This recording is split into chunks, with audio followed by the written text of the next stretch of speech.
और ये जब शाम के 5:30 बजे का टाइम था, फिर मैं आ गई थी गमलों में पानी डालने के लिए, क्योंकि रोज़ तो मैं डाल देती हूँ पानी, पर वही जग से जा डालती हूँ मग्घा से, तो वो गमलों में डाल देती हूँ, पर ऊपर की पत्तियाँ ना बहुत डस्ट हो गई थी, तो मैं सोची आज शटक से डाल देती हूँ।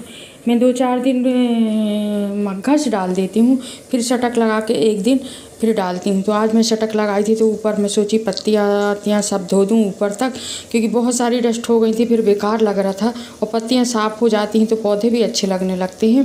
तो मैं शटक से पानी डाल रही थी बढ़िया, ऊपर से पत्तियाँ भी धो रही थी। इसके बाद इस तरफ जो गमले रखे थे ना, मैं उसमें आ गई थी। केले के पौधे में बहुत सारी डस्ट हो गई थी, तो ऊपर से पानी डाल रही थी मैं, जिससे पत्ते साफ़ हो जाएंगे तो पौधे अच्छे हरे हरे अच्छे लगने लगते हैं। और ये समी का वृक्ष है ना, समी का वृक्ष मैं ऊपर था पर नीचे ले आई हूँ। मैं समी की एक पत्ती रोज़ भगवान को चढ़ाती हूँ, शंकर जी को। और फिर आ गई थी मैं मंदिर धोने, तो मंदिर भी 3-4 दिन से अच्छे से नहीं धुला था। रोज़ तो धुल जाता है, पर वही सामान्य तरीके से जैसे धोते हैं वैसे धोते हैं, जग से धोई में। और फिर पूजा करने की जल्दी रहती है और सुबह की बहुत भड़बड़ी वाला काम रहता है, तो अच्छे से नहीं धो पाती। तो मैं सोची अभी आज धो ही दे रही हूँ, क्योंकि बाहर का ऐसा लगता है ना कि बाहर का काम करो तो फिर बाहर के काम पूरे तरीक़ा से ही कर दो। तो ये पूरे जो पत्थर था मंदिर का ऊपर और नीचे की टाइल सब मैं अच्छे से धो दे रही थी निरमा पाउडर डाल के। और ये निर्माल रखा है, अंदर से बाहर रख दी थी निर्माल, कि किसी दिन जाऊंगी नर्मदा जी तब फिर ले जाऊंगी। अब देखो कब जाती हूँ, नर्मदा जी जाऊंगी तब फिर इसको ले जाऊंगी करके। और मंदिर भी मैं क्लीन कर रही हूँ। बहुत डस्ट हो गई थी मंदिर में, ऊपर ऊपर तो धो लेते हैं पर अंदर किनारे किनारे डस्ट लगी थी, तो इसको भी मैंने पूरा साफ़ कर दी हूँ। और शाम का वक्त है, ऐसा लग रहा है आज थोड़ी ठंडी ज़्यादा पड़ेगी। फिर थोड़ी देर में ज़्यादा ठंडी समझ में आती है, किसी दिन ज़्यादा ठंडी किसी दिन कम ठंडी। तो आज तो लग रहा है कि थोड़ी ठंडी पड़ेगी करके, अब देखो क्या होता है।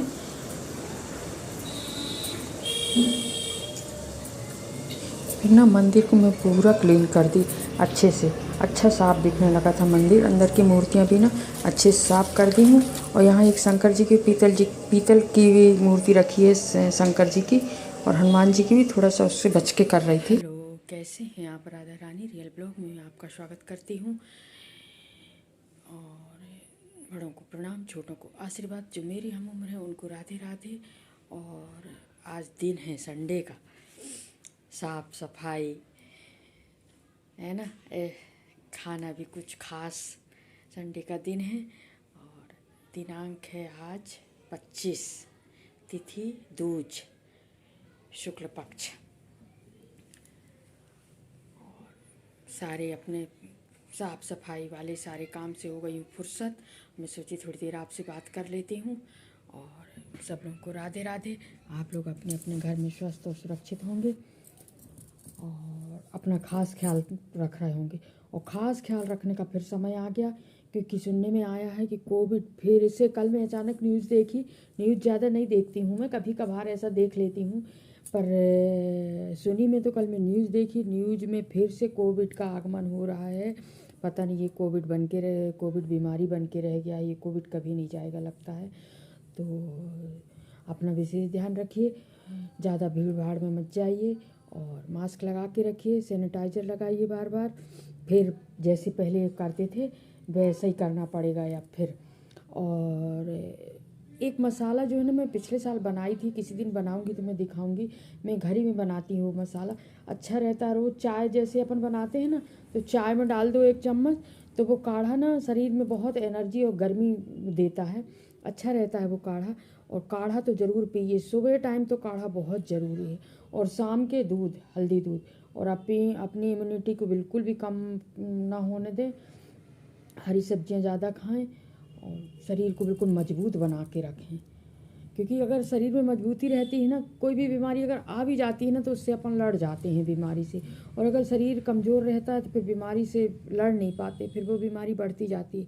इसलिए अपने शरीर को बहुत मजबूत बना के रखिए, अंदर से इम्यूनिटी खूब बढ़ी रहे अपनी, तो बीमारी एक तो आएगी नहीं, और आएगी भी तो अपन उससे लड़ लेंगे, 2-4 दिन में ठीक हो जाएगी। तो सैनिटाइज़र ख़त्म हो गया, मुझे सैनिटाइज़र मंगवाना है। सैनिटाइज़र पिछले साल का, और थोड़ा सा सैनिटाइज़र था, 1 शीशी में रखा था, तो सब बच्चे खेल डाले, उसको बाहर रखा था तो बच्चे खेल डाले। चलो अब ऐसा लग रहा था कि ज़रूरत है ही नहीं है, पर अब फिर तो ज़रूरत फिर से आ गई है।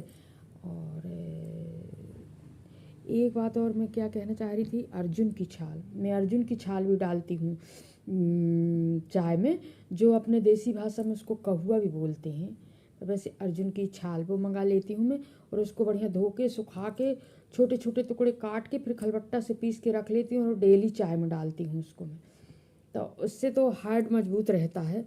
जैसे अर्जुनारिस्ट की जो टॉनिक आती है ना, वही अर्जुन की छाल से मिल जाता है, ओरिजिनल रहती है। तो मैं अर्जुन की छाल तो अभी भी डाल रही हूँ, डेली चाय में डाल रही हूँ। आप लोग भी डालिए ज़रूर, और कोविड का विशेष ध्यान रखिए। ज़्यादा लोगों से दूरी से होकर बात करें भाई, ज़्यादा भीड़ भाड़ में ना जाएं, क्योंकि कोविड का कुछ नहीं, अभी तो कह रहे हैं खैर एमपी में नहीं है ज़्यादा, फिर भी कब आ जाए कोई थोड़ी ना ठिकाना है। तो इसलिए अपनी सेफ्टी रखिए। और अभी किचन में कुछ नहीं हुआ है, अब मैं जाऊंगी किचन में, और आज टाइम हो गया है 11:30 बजे का। तो किचन में जाके देखते हैं, बनाते हैं खाना। खाना बनते तक 1-1:30 बज जाते हैं। अब लेट बनाएंगे तो खाएंगे भी लेट, खाएंगे लेट तो किचन के काम से ही फुर्सत लेट होंगे। और सब लोगों को राधे राधे। मेरे चैनल को लाइक शेयर सब्सक्राइब जरूर कीजिएगा, बेल आइकन जरूर प्रेस करें, जब भी कोई नया वीडियो डालूं नोटिफिकेशन आपको सबसे पहले मिले। और सब लोगों को राधे राधे, और अपना विशेष ध्यान रखिए।